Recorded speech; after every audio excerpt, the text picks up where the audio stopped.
سلام خدمت استاد حسینی، کانال طلسم مهاجر. سلام درود خدمت شما استاد سید حسینی، کانال طلسم مهاجر. سلام عرض می‌کنم خدمت حسینی عزیز. سلام عرض می‌کنم خدمت استاد حسینی و کانال طلسم مهاجر. من از کرج دارم این وایس رو براتون می‌فرستم و می‌خواستم واقعا از استاد حسینی تشکر کنم. بعد از 3 سال تونستن ایشون واقعا مشکل منو حل کنن. یعنی 90% مشکلات من که سالها درگیرش بودم به طرز عجیبی حل شد که انگار اصلا نبوده. واقعا ممنونم از شما استاد گرامی. مشکل دادگام حل شد و هفته بعدش هم اون شغلی که می‌خواستم پیدا کردم. بعد از 6 سال زندگی تونستم باهاش آروم حرف بزنم بدون اینکه عصبی بشه. تمام حرفایی که دلم می‌خواست بزنم بهش زدم. ازت خیلی ممنونم، خیلی ازت ممنونم. من از ایلام هستم. من از تبریز مزاحمتون شدم.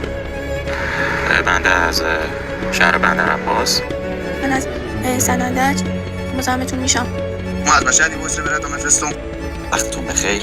من از آنکارا ترکیه مزاحمتون میشم.